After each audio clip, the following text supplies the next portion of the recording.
sounds, I think simplifying is a lot better. And I was thinking that in a worship room like this, a sanctuary like this,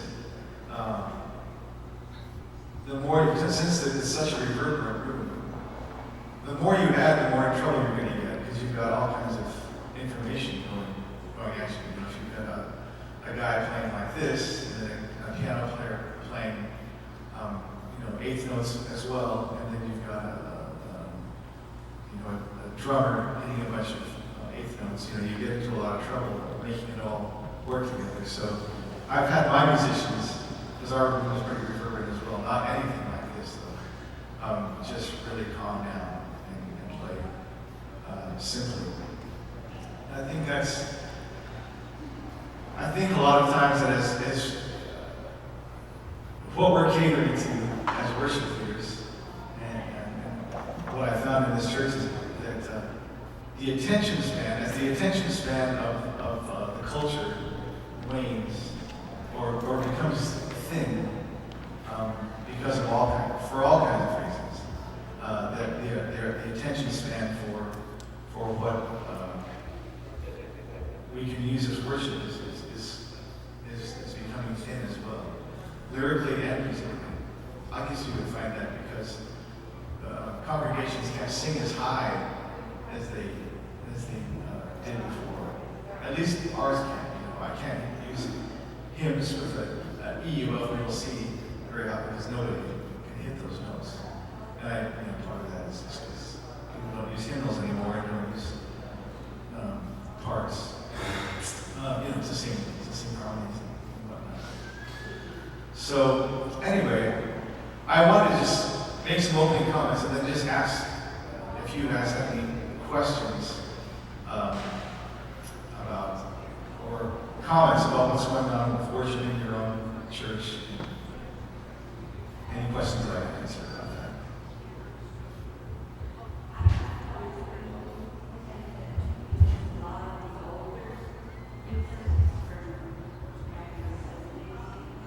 Oh, yeah.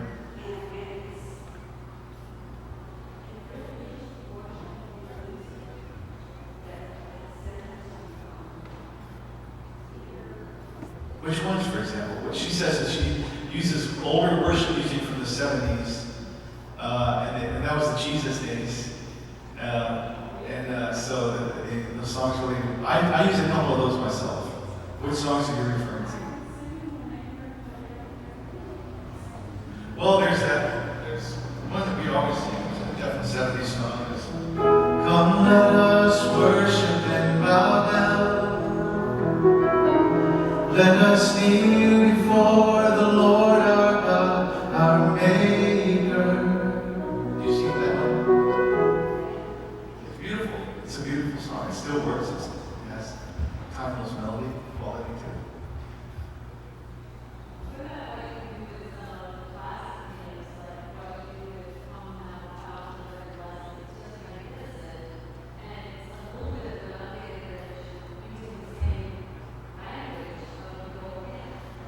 When I take old hymns, I found, especially if you're trying to use a band with them, some of them just defy that altogether. Almighty Fortress is Our God is a stretch because of all the chord changes that happen in Almighty Fortress. But we've learned how to do it. I find just taking out a lot of the chord changes, which might drive you crazy. I'm not sure if that would drive you crazy, but because then you're missing out on a lot of harmonies. You can add more folky harmonies, but that's a good thing to ask. So Almighty Fortress is Our God. Usually in C, I play it in B or B flat just because people can sing it better. But by taking out a lot of the chords, I do this. Almighty Fortress is our God, a bulwark never failing. It's Almighty Fortress is our God, a bulwark never failing. My guitar players never do it. So you just have one chord. Almighty Fortress, and another chord. A bulwark never failing. And the guitar player is trying from B, da dun, da da da E, da dun, da da da E, da dun, da da B. And it's no problem, and they're not freaked out. Does that make sense? And that's been like with Come Thou Fount, that's one that does lend itself. I'm playing C right now. And this sounds like a standard pop song introduction. And the melody of this song is so fantastic. Come thou fount of every blessing, to my heart to sing thy praise. So normally, come thou fount of every blessing, or something like that. You know what I mean? And the second you start, the more chords you add, the more it's going to start sounding like that. There's nothing wrong with that. I love that as well. But I'm just saying, to make a hymn accessible to somebody who doesn't like that, you just start simplifying things, you know. I don't know, does anybody have any thoughts about that?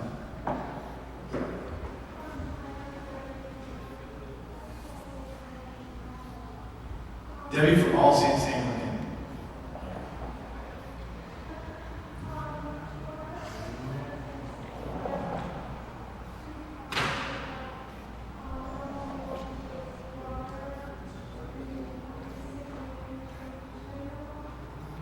So they have a two-part, you said 2 parts written down, and you have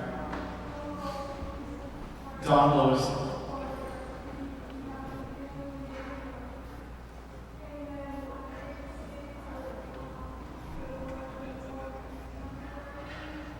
David Sanford does a lot more contemporary. They use the Anglican hymnal.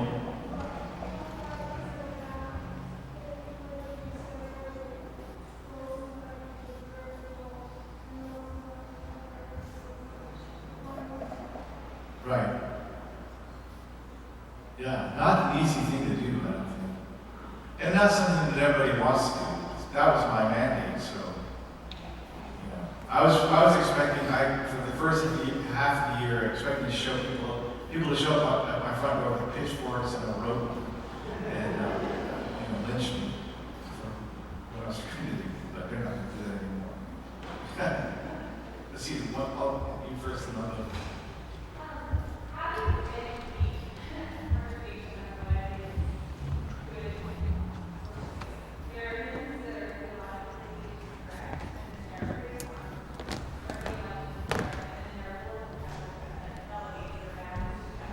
Right. How do you educate a congregation on what's good music and what's good theology in a song? And because there are hymns that are bad hymns. Let's think of the worst hymn right now.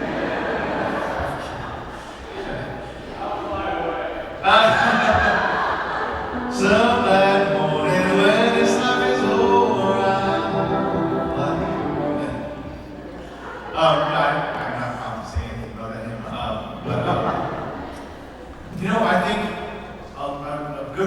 a large part of the responsibility for that comes from the pulpit. And I don't know how easy that is to do in the context of a liturgical service where your rhythm is the church count, but in my church it could easily be done because there was always these topics, these series that we had. And our pastor has done a fairly good job of that. I think, when I first sang, "Glory be to the Father," everybody just sat there with a sick look on their face. And because first of all, they said these words sound too Catholic. And whatever that means, but they didn't like it. But now, you sing it, it's a regular thing. I think repetition is a really important part of, sort of an insistence. I think the music for that works well enough. And I think it's a good little piece of music. Simple. It's not that simple, but simple enough for congregations to sing. It's the same thing with "Grace to You and Peace from God our Father," that our congregation has really adopted that hymn, and sung it. So those are the two things I think. The pulpit that needs to be, or you could have a special worship night where you just, like on a Wednesday night, where you get together and just sing hymns and talk about, have something to talk about, address what you're singing about. There's a hymn in here that's Only Begotten. What's the name of the hymn? Only. We do that. What page is that on?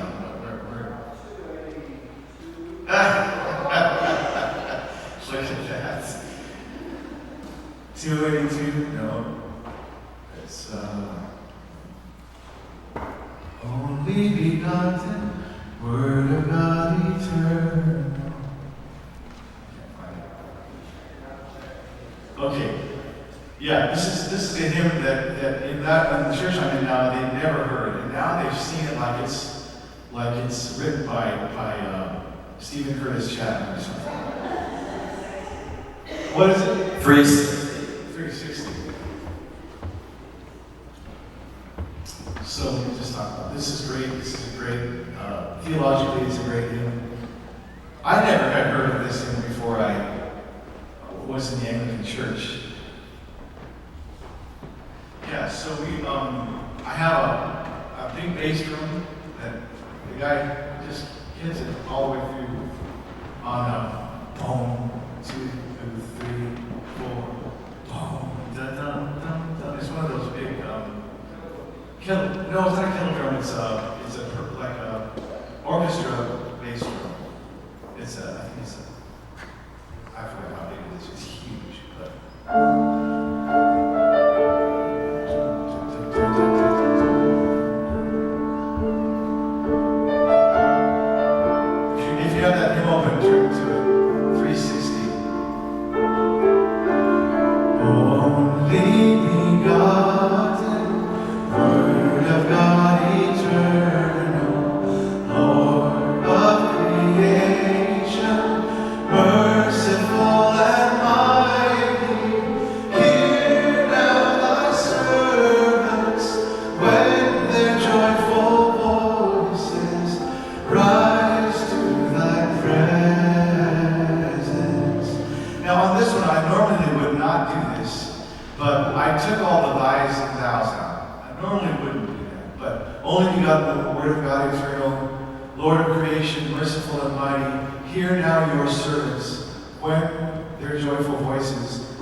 Yes.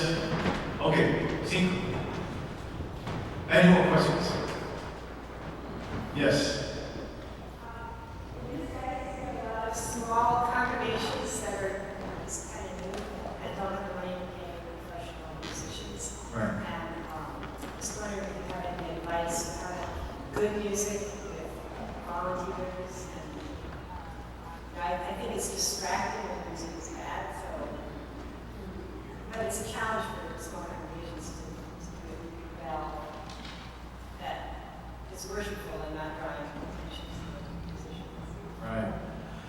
Well, we don't pay our musicians at the church I'm at now. It's a church of 600 people. So there are a handful of really pretty good musicians. I lucked out, or was blessed out, to find a fantastic drummer and a good guitar player. They're both young, 19 and 20. And then an older guy who plays bass, keyboard bass, and then he plays real bass as well. But at the church before, there weren't that many good musicians. So I ended up doing what I always think needs to be done a lot of times. Because worship has become such a spectacle. And you know, there's such a consumer mentality to it that people want to come in and get something out of it that touches particularly them. I was really moved by this sermon today. I was really moved by the music. And if they weren't, you know, they'll drive some other place. If eventually that need is not touching them. I just say, to answer your question, the simpler the better. And you can always find, you know, decent voices and work with them and teach them how to sing with you know, nice vowels and big vocal production. Just a couple, you know. The other thing I say to that is, you know, every song doesn't have to begin with everybody singing at once, everybody playing at once. It's nice to have a couple of verses go by, you know, with just one voice.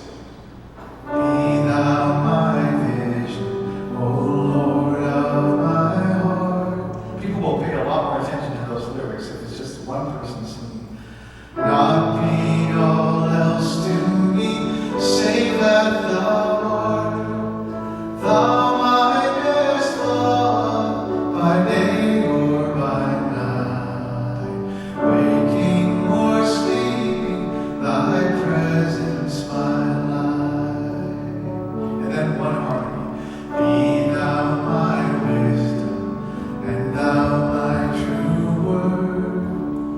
And then an instrument, you know, a flute. Somebody, surely in the congregation outside, there's somebody who can play a recorder or a flute or an accordion. We use accordion a lot in my church. Somebody can just play the right hand on an accordion. It adds a different texture, and it's really beautiful, you know. A room like this, it would sound fantastic. Unmindful and everything. And then, you know, by the last verse, then you have maybe three voices singing or in a three-part harmony. And I think that goes a long way to settling the, you know, just having the pressure of having everything sound on right at the beginning. Does that make sense though? Yeah? Yeah. So simplifying to me is the big deal. And then I have one more question.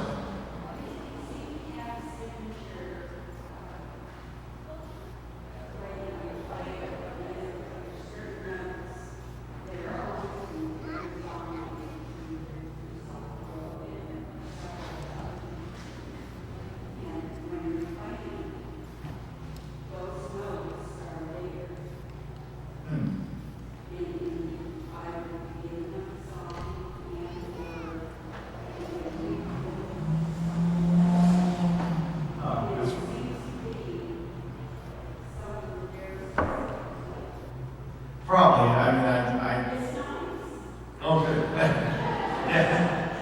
yeah. I definitely developed my own style. It's probably a combination of trying to imitate guitars and then classical piano background. Because no guitar player, they always say this stuff is not easy to play. I mean, I say play this, and they say no, that doesn't work on the guitar. So I think I'm playing like a guitar, but I'm not. So, but I don't know. It's just from years of doing the same thing. And I recognize it myself that I end up repeating myself a lot. Yeah, it's fun. I'm used to it. So, thanks very much.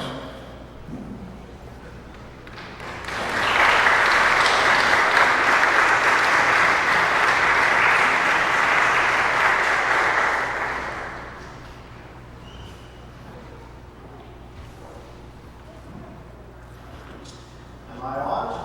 Yes. All right, great. Thank you so much, Fernando. It was a wonderful concert he did last night. I was very impressed by his musicality and all of the things that I asked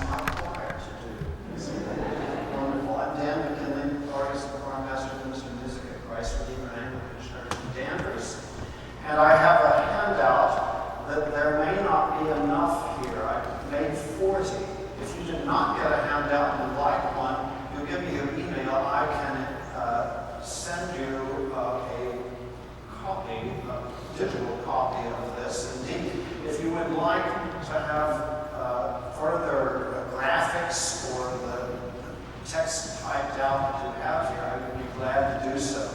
What are we going to do today? We're going to look at hymns that have been written, with one exception, since 1980, so the last 30 years. One was written in 1974. That's the oldest. So all of these are modern writers. There's no use of these and thys or vowels. They're all using modern language. To say that they continue the centuries-old tradition of congregational singing. All of these are chosen. One, I don't expect you to know them. I don't expect you've ever encountered them. But they all can be done, or I should say with one exception, can be done with small congregations. If you have one person to lead, it can be done. All you need is a melody. We're going to sing mostly without piano in here. When you've got a building like this that picks up the sound of people's voices, you don't even need harmony. The melodies that you're going to encounter are very, very strong melodies and can stand by themselves. If you have a guitarist, if you have a pianist, yes, then by all means do what Fernando does so beautifully, which is to set a melody pre-existing with harmonies that work for a guitarist, for a pianist, for a congregation. All of these with modern writers. One of the modern hymn writers who was a minister in the UK once was entering customs in the United Kingdom, and they asked his profession. He said, I am a hymn writer. And the customs official said, I thought they were all dead. Well, with most exceptions, the writers here today are not dead. Some are, but they're still alive and well, writing wonderful things. Every single one of the writers that you're going to see, and I'm going to focus on texts, not so much on music. But to me, there's an order, just like the first commandment and the second commandment. If you switch those and you make loving your neighbor the first commandment, things are out of sync. It's loving God and then loving your neighbor. So I, as a church musician, put text first, music next. If the text is no good, I'm not going to do it. If it's theologically incorrect, I'm not going to do it. If the music is questionable, well, then we try to make that work. The text comes first. And all of these are, because they are ministers, every author that you're going to encounter today is a preacher. They all are skillful with words, and the truth is presented skillfully, and it's very concentrated. Some of these are short hymns. You will find an awful lot of sermon in them. Not didactic, but getting to the heart of the gospel that is being presented, and furthermore, digging in and twisting the sword just a little bit so that it has personal application. I'm not particularly interested in singing hymns that have no particular personal application. The worst, as far as I'm concerned, is the heavens are telling the greatness of God, set to Joseph Haydn's wonderful tune that's in the hymnal. And of course, it's right out of Psalm 19. And the reason why I think it's a terrible hymn is there's no personal application whatsoever. It's all just talking about how great creation is. And so that is what is most important in my mind. The music that you're going to encounter is congregational. It's simple. It's time-tested. And the melodies can stand on their own. You don't have to have accompaniment. If you do, that's fine. The important thing is that hymns are words set to music, not music with words attached. Again, words set to music, not music with words attached. And the way one does it has to be done creatively. If you are in the arts, you know that creativity and care is one of the most important things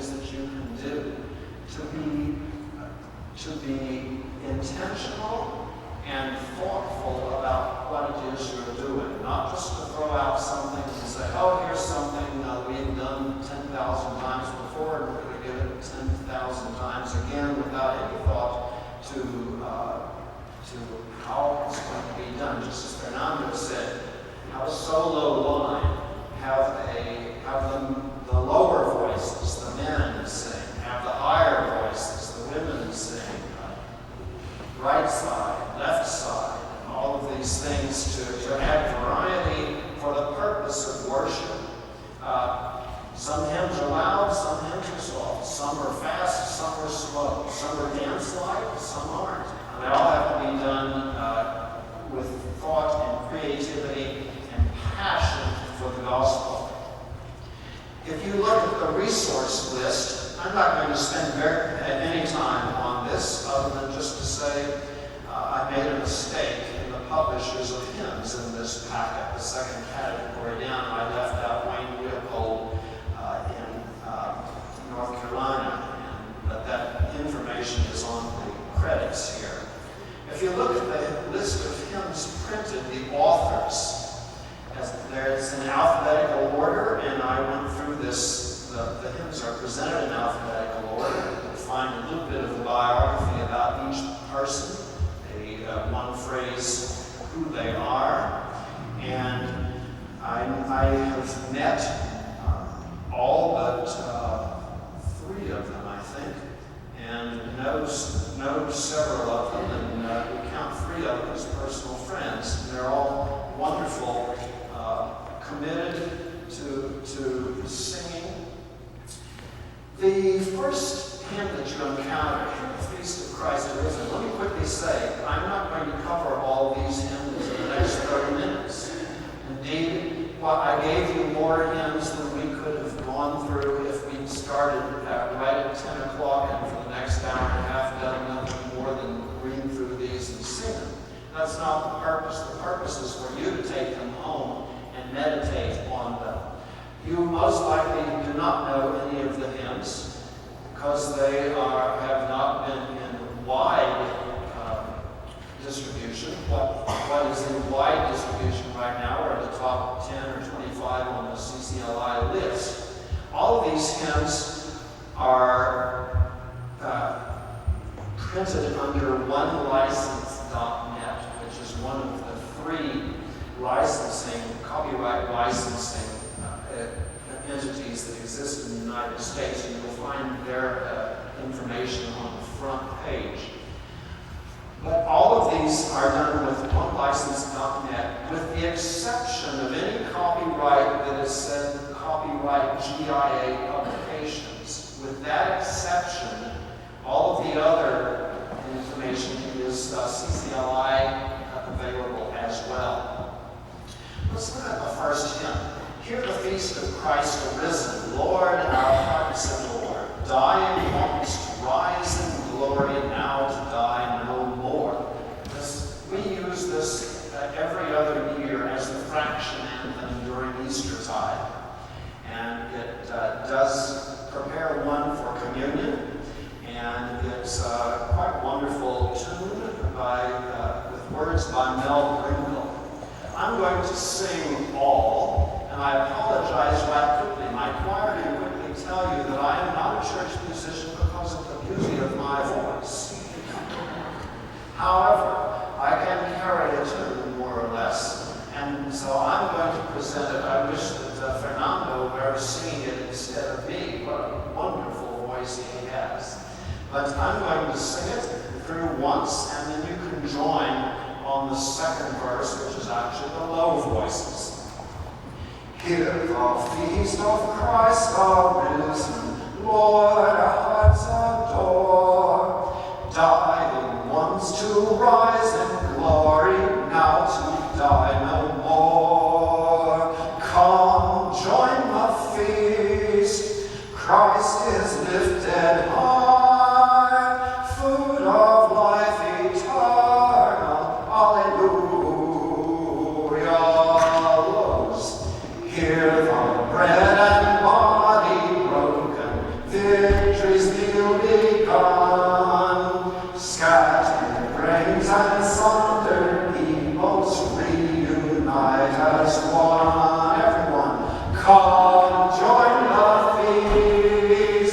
Christ is lifted high, food of life eternal. Hallelujah. High voices. Hear the call of Christ's salvation, Lord, from priceless wine. Hear the church has gathered branches, led by one true vine. Come, join the feast. Christ is lifted high, food of life eternal. Hallelujah.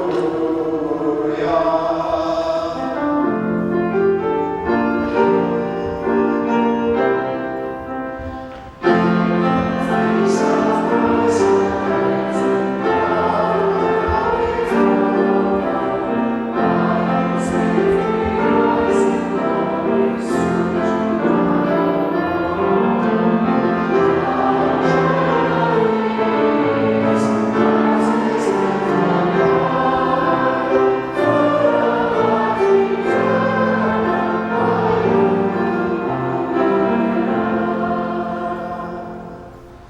A lot of these are geared especially for the church year. The next one, When Jesus Touched My Heart, is based on the foot washing of Maundy Thursday and on the John 13 passage from which it's taken.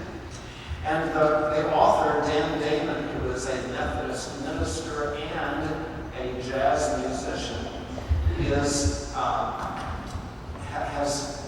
imagined this hymn as the response of one of the disciples whom Jesus is kneeling before and washing. I'm going to do the choir part, and if you all want to join on choir verse 2, you could. When Jesus touched my heart, he took me by surprise.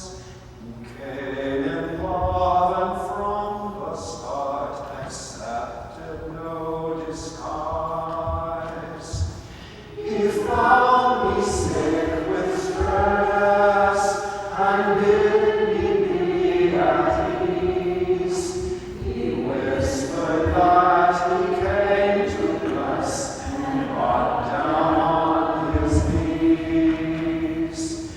He took a towel and bowl and bent to wash my feet. But I said, no, cleanse just my soul, or I will yet retreat. Now notice here that you have, oh yes, a little bit of honesty, because what is my response to Jesus? It's like what Peter said. Well, no, Lord, you're not supposed to wash my feet. And Jesus said, well, if I don't wash your feet, you're not clean. And so you'll find throughout here a little bit of tongue-in-cheekishness, if you will, about our response, which is being honest, because all of us without God's grace would shrink back. So you go on through that, but we will not. The next hymn, How Shall Former Shadows Sing? By the way, please stick up your hand and ask questions on the way if you want. And if I don't see your hand, well then yell at me and I will try to respond. The next hymn, How Shall Former Shadows Sing, is the one hymn that I would say is not suitable for small congregations, at least with the Thomas Tallis tune that is here. We sing it at Christ the Redeemer, but I waited 10 years before I asked the congregation to sing it, because it's not an easy hymn. However, the reason I present this to you is the text, I think, is one of the most extraordinary passion texts of all time, fit to stand with When I Survey the Wondrous Cross, or Alas, and Did My Savior Bleed, or some of the great Latin hymns of Fortunatus. It's an astounding text. And with the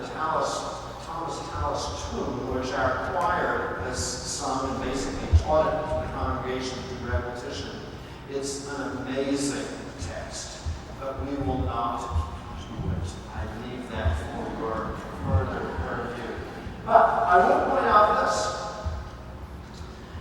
This is a common meter double text. That means what's common meter? 8686 double. So you could sing this to any of other common meter texts, and you could make 6 stanzas of it instead of 3. So you could do it, how shadow form a shadow seen beside this great reverse, as darkness swallows up the light of all the universe. Yeah, it could be done. So you see, you find a good tune that may be too happy a tune for this. I don't know. But it can be done. The next one, All My Soul to God I Raise, is setting of Psalm 25. In Hebrew, Psalm 25 is an acrostic poem. Each verse begins with the subsequent letter of the Hebrew alphabet. Notice what Bishop Timothy W. Smith did. He made each line conform to the successive letters of the English alphabet. And furthermore, if you will sit down with Psalm 25, you will see that each line is a summary of that particular verse. So he didn't just write a hymn and try to pretend that it was based on it. It follows very quickly. And we will not sing that. The next hymn, Almighty Lord, Most High, Draw Near, we usually sing every Lent, usually on the first Sunday of Lent. It is a paraphrase of the prayer of Manasseh, which is from the Apocrypha, and it's a wonderful prayer.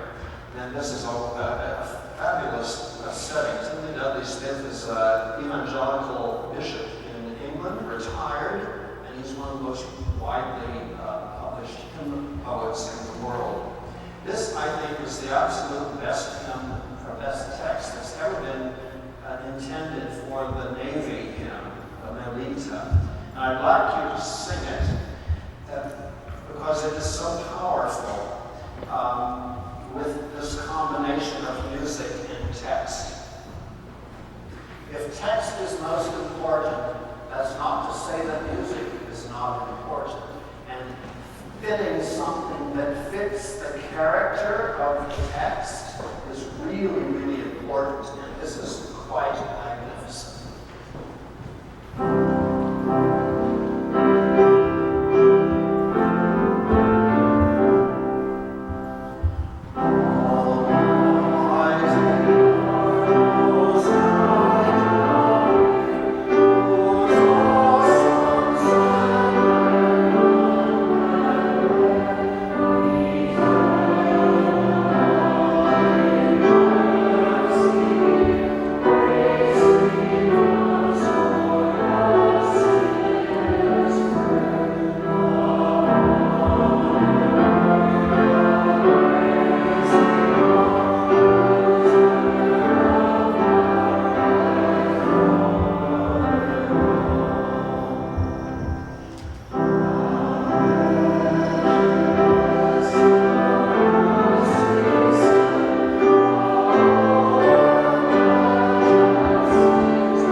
quarters. This is done with a very appropriate tune for most of our churches called Complainer.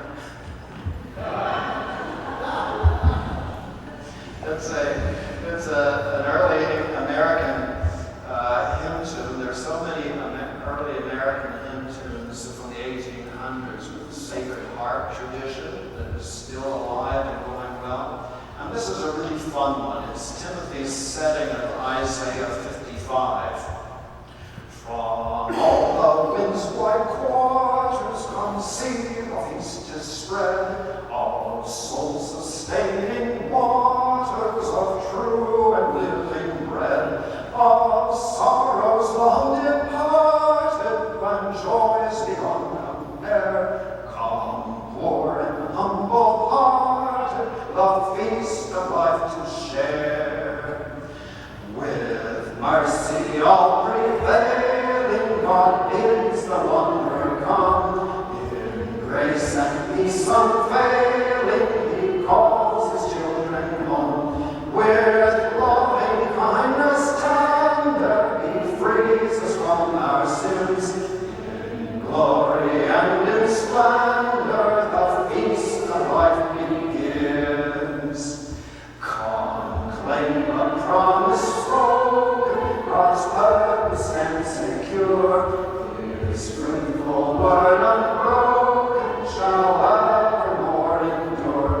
All ancient bondage ended to sin's corrupting powers, forgiven, free, befriended, the feast of life is ours.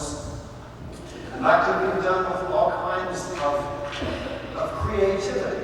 The harmony is very simple if you do it. I mean, it can be elaborate or simple. As Fernando talked about, you could do one chord per note, or you could do one chord through the whole piece, or you could do no chords, just like we just did. You could put drums with it or parallel.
It's not authentic for a guitarist to change chords, with every note. That's not what a guitarist is good for.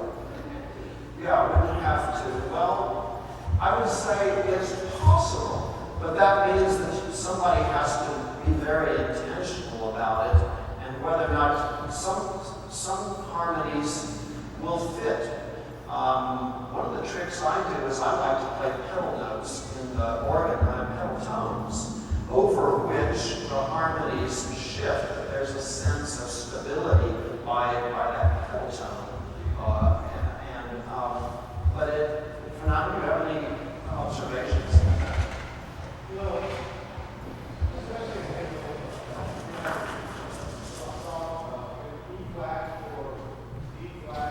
G flat, that's going to be really hard for a guitar player to pull all those off, and especially when the chords are changing on every beat. It's very hard for guitarists, unless you have somebody from a local college that teaches classical guitar. You know what I mean? And it just doesn't sound as good. Bling, bling, bling, bling, bling, bling, bling, bling. You know what I mean? To try and find all those chords for a guitar player.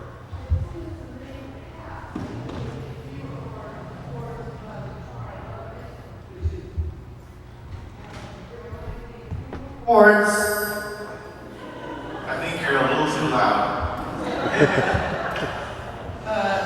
Maybe some of those more difficult chords that we played by the piano or the keyboard, and the guitar could continue with, I mean, I don't know, because I don't know much music theory, I just have an ear. It just seems to me it's possible, but I don't know enough to know that it's absolutely not possible, but that was my question. Yeah, I think it's fairly difficult. Most of these hymns, I think, were probably conceived on organ or piano, so it's a whole different thing, you know. Adding guitar is fairly new to church music, so you do have to. People get up mad that are used to singing the alto part that they're used to, you know. And if you raise your hand, you can respond. Justin, can you reply? It's great for my, I don't know, it's a good character builder.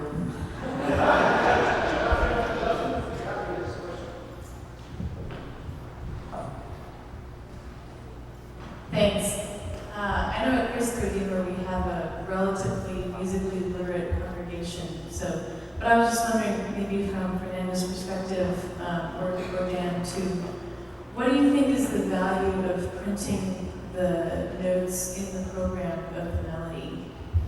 In your more average congregation, do non-musically literate people, does that help them at all? Or do you think there's enough people out there that can read music that they can carry the rest of us? Or how do you deal with that? I think it's a great loss, not using hymnals, because like most of my family can read notes as a result of growing up in church. I mean, they get a basic idea that when they see it jump up a fourth, they have the idea that they're going to jump up or go up a scale. So I think it's a great help. I mean, definitely my congregation, my pastor wouldn't let me do that. He said, "Nah, that's not going to help anybody." But I do think with repetition, like I was saying before, the repetition of seeing notes written and then seeing, it does educate, I think. Do you agree with that? Yeah, I think it's a mixed bag. Notation came about 1,000 years ago because it helped the monks not memorize, but read all the plainsong chanting that they had to do. And all of a sudden they didn't have to memorize it because they could have notes that told them whether to go up or go down. And so that's the value of notation, is it makes things quicker to read, but the monks then didn't have to memorize. Well, it's nice to be able to memorize things. Now, I had never, until last night, had never sung the benediction that we just did, Grace to you and peace. And I didn't need to have music in front of me. All I needed was a good, strong voice to lead me.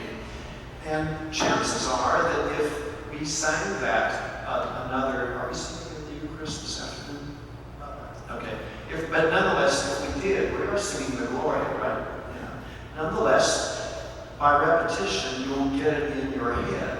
And so that's the way folk music has been taught or learned for centuries. It's the oral tradition. It's not by looking at notes. So you have to decide what's best in your context. If you have a congregation of somewhat musically literate people, well, put music. If you don't, just try the words. Thank you. One of the things that I'm noticing as bishop around this room, it's really thrilling to me. It's not just listening to these guys, but Jonathan Frederick is here from Jonathan Waveman. He's a new candidate for Holy Orders and is leading worship music at Parchment Church at 4 o'clock Sunday afternoon and went to Berkeley. Catherine, I had a chance to hear you, magnificent piano on Saturday this week at Gordon Chapel. And there are many other musicians and worship leaders, Gene Hewlett from here, other resources in the room because of, obviously, Janet from St. Paul's Darien. Thank you so much. But just what I'm pointing these folks out is that as you're listening to this workshop and thinking about, I'm all alone in this, up in Grace Church Newport, where you have we have Christian Huebner in the room. but you have very few resources in some of our smaller church yards, you're not alone. Remember the Archbishop's talk this morning, we're all one church, and the resources of these other musicians around the room are here to help us in our church plans to think creatively and work together. I just wanted to make that point. So as you listen to this conversation, you could identify men and women around the room who have phenomenal gifts and leadership in designing worship music for us. We collaborate with all of them and work together. I just wanted to make sure you saw that. May I add that I am a full-time church musician. That's a bit of a rarity, especially in New England, not necessarily the Midwest from where I came.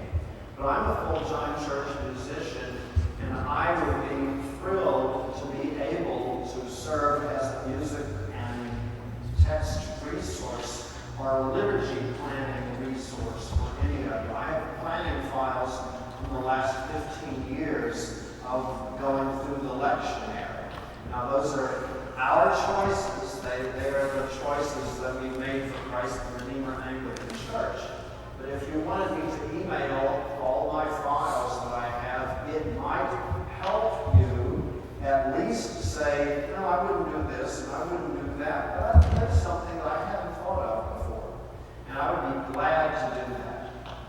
Give me your email, send me an email. I'd be glad to help in whatever way I can. And if you wanted me to come out and do some help with your particular congregation, I would be delighted to do so. Could you look, please, at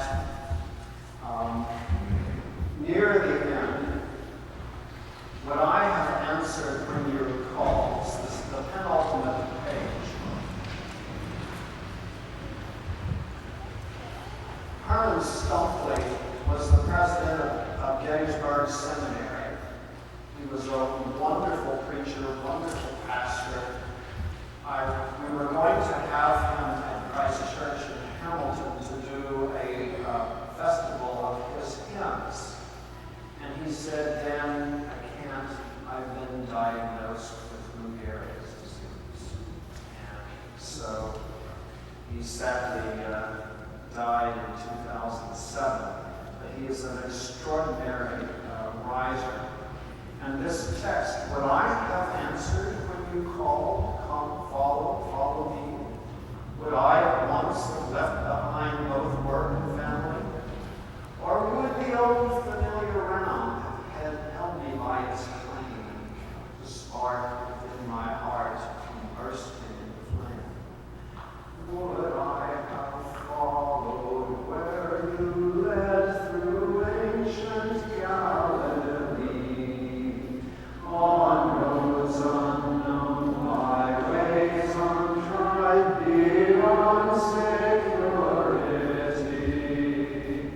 Or would I soon have hurried back where home and comfort grew, where youth taught could not disturb the ordered word I knew?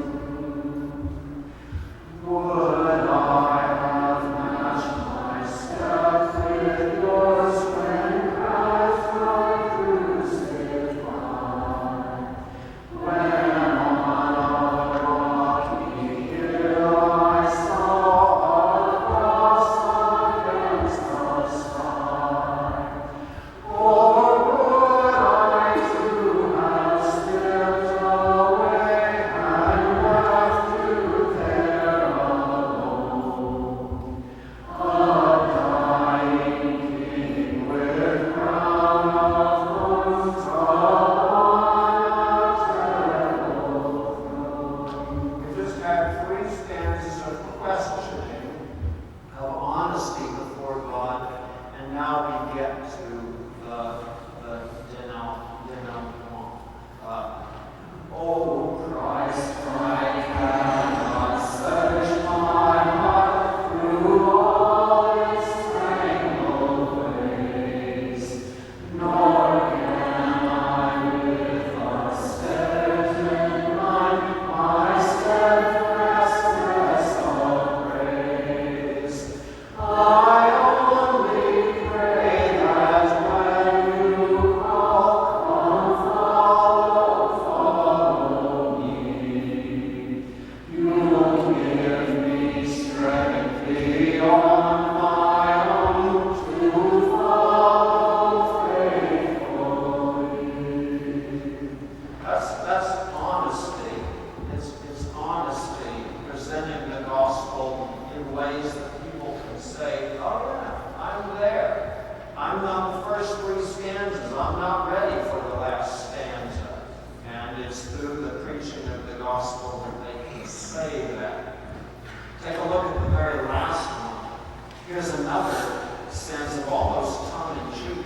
version of the Great Commandment.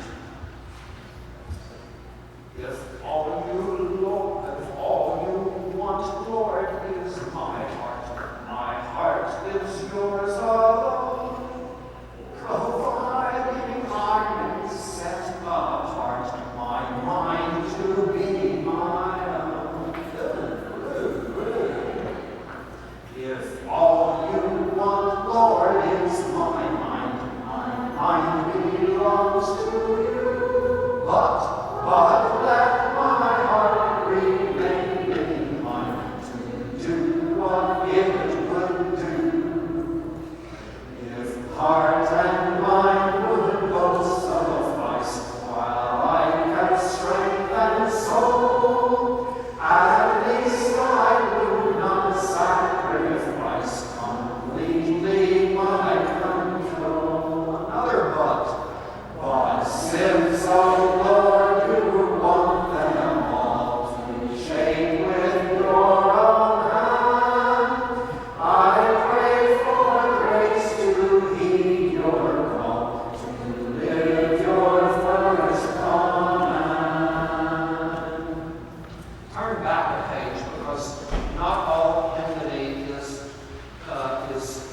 either gruesome or not. This, you never saw Old Calvary, is very tongue in cheek. It is called Peter's Chanting, and it is the imagined